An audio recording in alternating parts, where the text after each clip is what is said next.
Hey there, friends. Welcome back to another episode of the Bible in Life podcast. My name is John, and I am glad you're joining me here on this episode, and if you're a regular listener, that you join me on a weekly basis here on the Bible in Life. If you're new to the podcast, welcome. So glad you're here and checking out the Bible in Life. Our goal is to provide what I like to call blue jeans theology, and what I mean by that is theology in ordinary dress, theology in the language of everyday life, in the context of everyday life, with the express goal of helping us to actually walk with and follow Jesus right in the midst of our ordinary life. So that's the heart behind the Bible in Life. And thank you for being here. And thank you for those of you who are just a part of the Bible in Life family. Thanks a ton to those of you who make this ministry of the Bible in Life and the listener's commentary possible by your faithful prayers and your generosity. I appreciate you more than I could probably ever say. So thanks a ton for your support.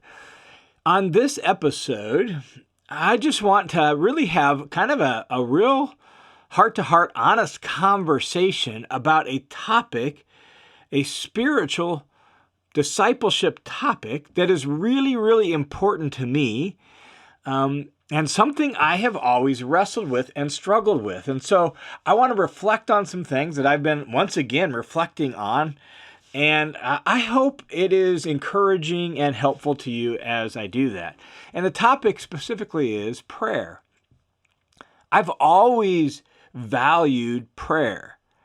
I've wanted to be a man of prayer.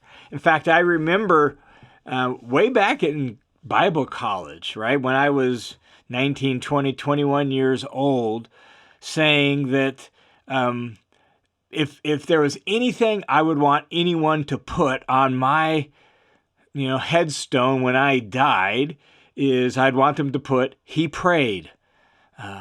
I wanted to be known as a man of prayer. I still would love to be known as a man of prayer. And yet, having now walked with God for much longer than I did when I was 20, I still feel like I haven't arrived there. I still struggle with prayer. And maybe you can identify with that. I don't know. I think some people are just really good at praying and at prayer.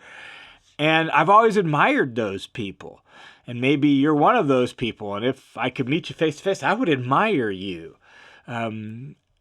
But for me, it has always been somewhat of a struggle. And I can't always necessarily understand why that's the case. But prayer is something I've always valued. I've always wanted to be known for. And yet I have always seemed to wrestle with. This combination of factors probably is illustrated in the fact that if I were to look at my bookshelf that's right behind me right now, there are specific books on prayer, like whole books on prayer, on my bookshelf. Big books, small books, old books, new books. I have read a ton of books on prayer. In fact, I just read a book on prayer this past summer, just a couple months ago. I read through it, learned some new things, some things that I'm trying to implement in my own personal prayer life. I have books on different kinds of prayer. I have books that are on about spiritual life in general that have chapters on prayer. I've taught lessons on prayer. I've led workshops on prayer. I have encouraged plenty of other people to pray. Like, praying has been central, and a central theme, I would say, of my walk of faith since the early days in the 1980s up through today. I have wanted to understand it. I've wanted to get good at it. I can go back in journal entries that I've written decades ago where I was wrestling with, "Lord, help me to learn how to pray." And I would write this down.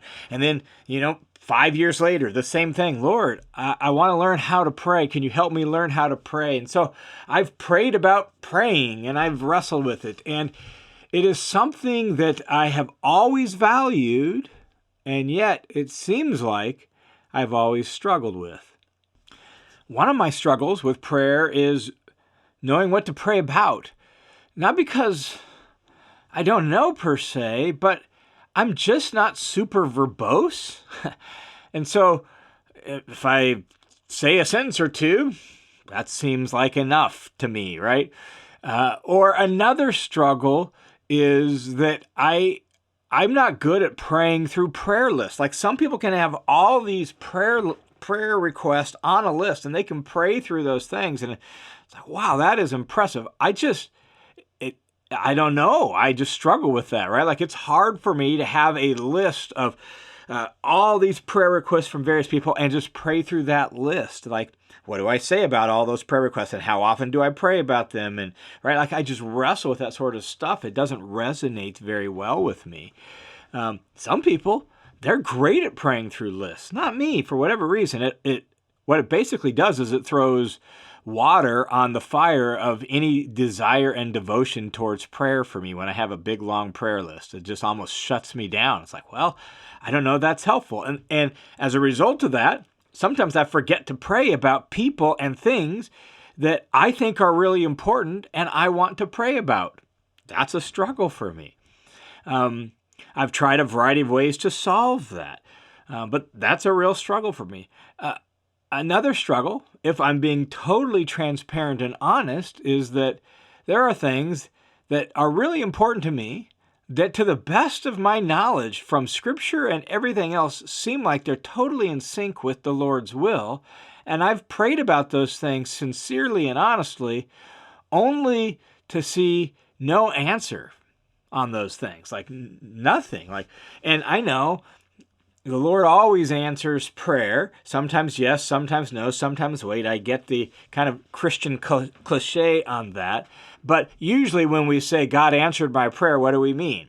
We mean He did what I asked Him to do. And there's things that are, I think, powerful prayers connected closely to God's mission and purposes, where I have prayed for years only to have God not answer that prayer in any sort of tangible, clear way. That's hard. And that's created some struggles for me with regard to prayer. I've talked about some of those things on other episodes, previous episodes of the Bible and Life. And so, man, I value praying. I practice praying, but I also struggle with prayer and with praying. And from my conversations with lots of people over the years, I don't think I'm alone in this.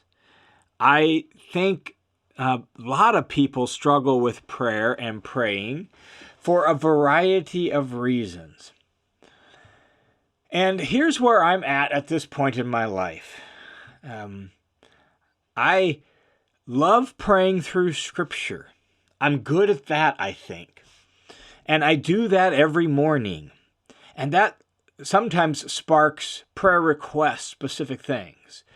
One of the new strategies I'm trying is, instead of having a list, I have 3x5 cards that I've cut in half, and I have like the name of a person on there, maybe a phrase or so from a Bible passage that I think is at the heart of what I want to pray on their behalf. And I don't always look at the cards because I kind of now have a lot of them memorized, but sometimes I'll break them out and I'll kind of just work through the cards and pray for the people on that. I have a 3x5 card that I use as a bookmark in my Bible with columns on it for the days of the week. And I have like a focus for each day of the week. That helps me so I can make sure I don't miss important things and important people that I want to pray for. So that helps me stay focused. But here, with some of the other struggles, here's where I am at this stage. There's two things I am sort of relearning, recommitting to with regard to prayer. One is this: simple prayers. Like, I'm not good at long, verbose prayers. That's just not how I'm wired. That's not me. I think the Lord knows that about me. I don't think I have to pray long prayers or big prayers or impressive prayers for God to hear my prayers. So I'm kind of relearning and recommitting to simple prayers. In fact, I had some good quiet time here in the last few weeks, and when it's quiet, I can focus a whole lot more. And so I had some good conversations with the Lord, and that's what I just told Him. Lord, I trust your grace, I trust your mercy, I trust your love, and I'm just going to state my prayers in a sentence or two, clearly and simply as I know how, and kind of going to leave it there, and that's what I got. And I know you know my heart, Lord, and I know you know what I'm after, so just hear my simple prayers for all it's worth. That's the best I can do. So I'm relearning and recommitting to simple prayers, simple praying for people. And if that means I don't pray for long lengths of time like some people who I've admired who are really good at praying, so be it. I want to have a real relationship with God. I want to really relate to God as my companion as well as my king and my father. And the way that seems to work for me is just honest, simple requests, honest, simple little burst of gratitude or even praise, like, wow, Lord, that is an amazing sunrise. I'm so grateful you made that today. Like, I don't need to go on and on about it, right? Like simple praying, simple praise, simple requests. So that's one of the things I'm relearning and recommitting to. The other thing, and this leads me to a passage of scripture I want to reflect on.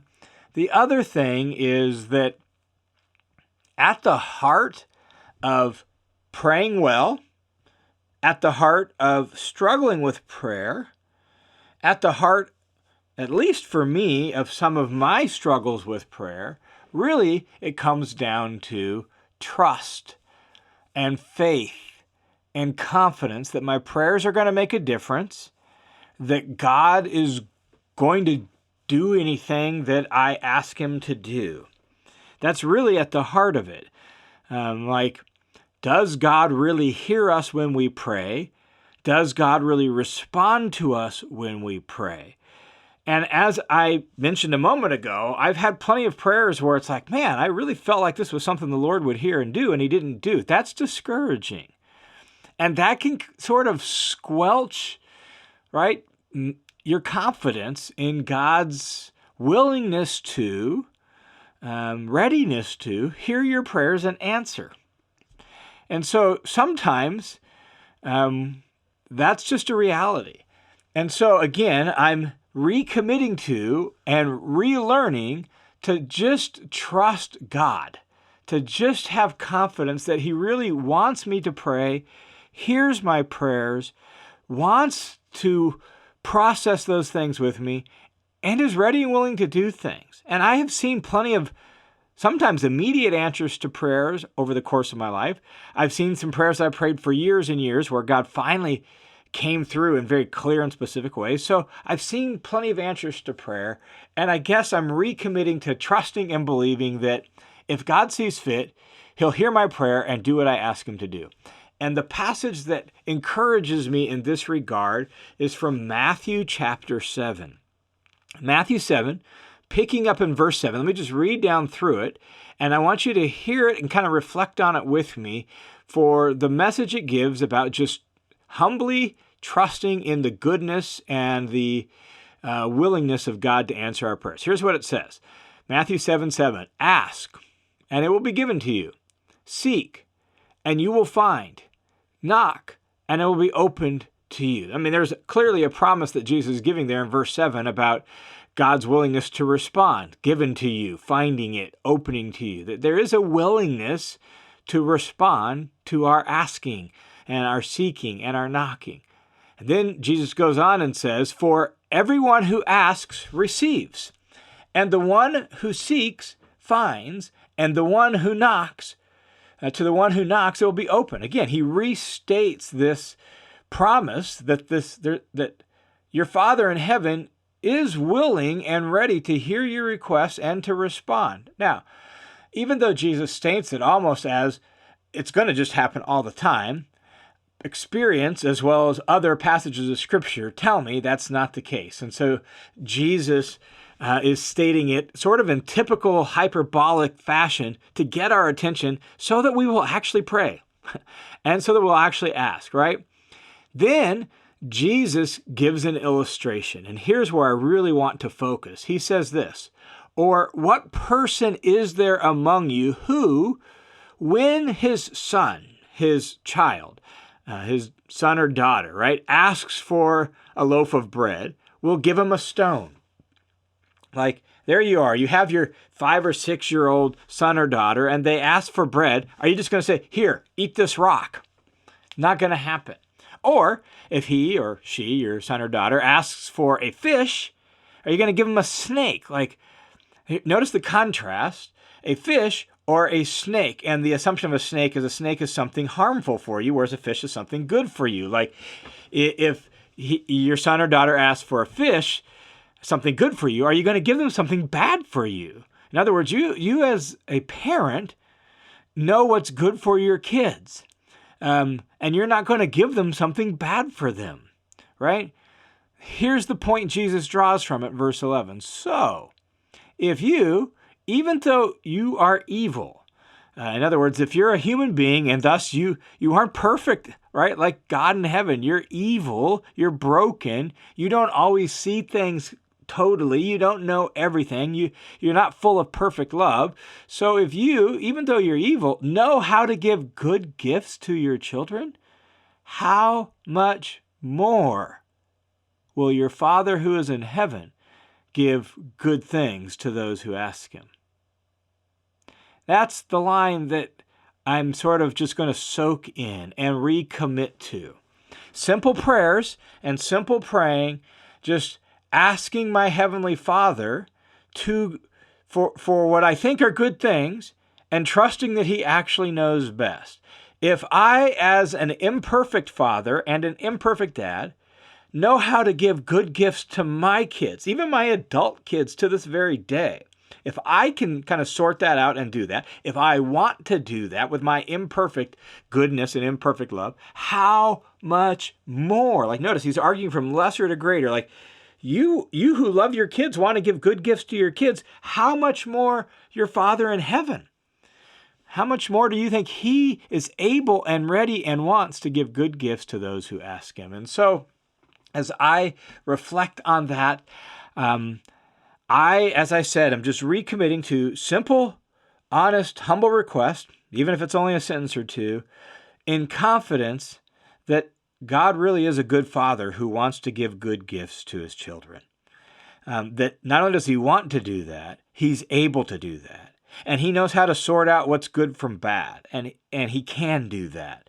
And so I'm going to trust him with that.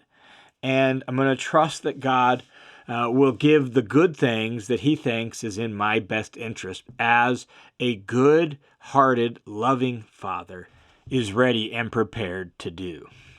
So, I may never be really good at praying.